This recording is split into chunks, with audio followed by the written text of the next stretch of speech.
He then brought out the world atlas and began showing her the continents. He showed her the continent Asia, the country India, and the city in which they were dwelling.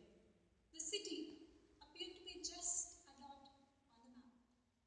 She looked at it and then looked at her father and said, Papa, is Hyderabad just a dot? He replied, now can you see how big your problems are? Yes. How can mine or your problems be that big when we are not even a dot on the world map? That day, that little girl learned about perspective.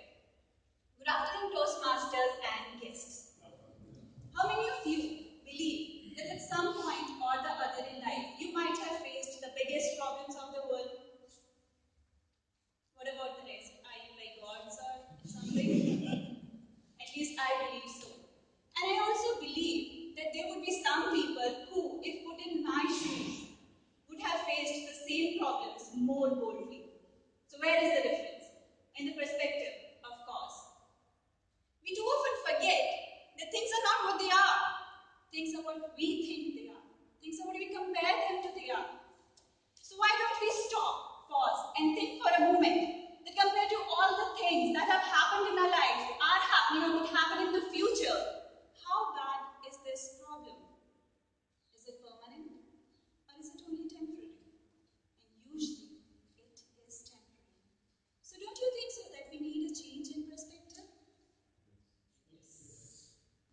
The very first question we need to ask ourselves is, how important is this whole thing in the perspective of our whole life? Let me give you a few examples.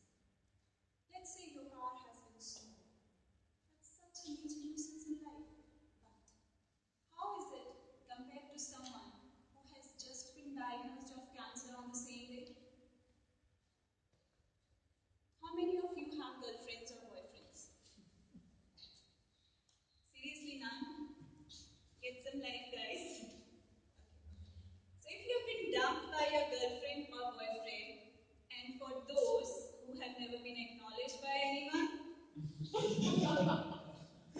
how bad you may feel dejected or even purposeless. But how bad is it compared to someone who is undergoing a divorce at the same time? So don't you think so? We should find a way to transcend the pain, to move on, to let go. Wouldn't it be pleasant to look at the bright side? Bright side?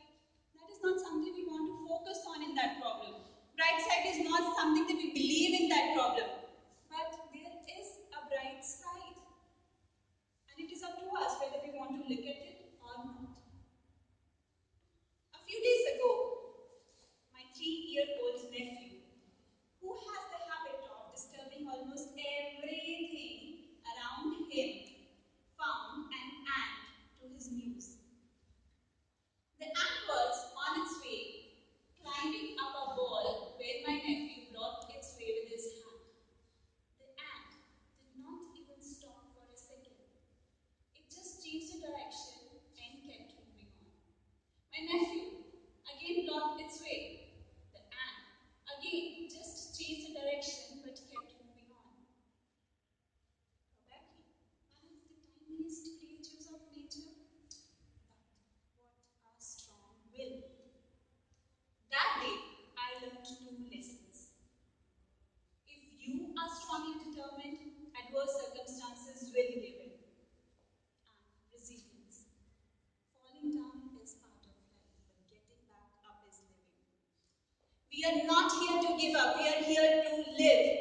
Even if we have lost our battle, get up and fight because there is a war to be won.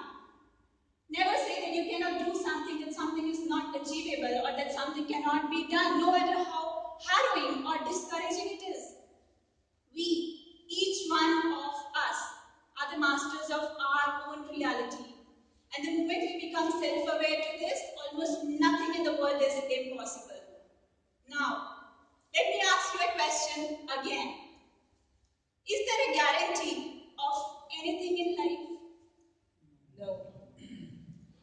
There is certainly one guarantee, and I can assure all of you that not be a bed of roses. The guarantee that the grass will always seem greener on the other side. The guarantee the problems will come despite planning. The guarantee that life will never be devoid of obstacles. The guarantee that there will be some cloudy days and some rainy days. The guarantee that one day you will find yourself to be the center of the universe, attracting all the problems up to you. The question is, on that day, what is going to be your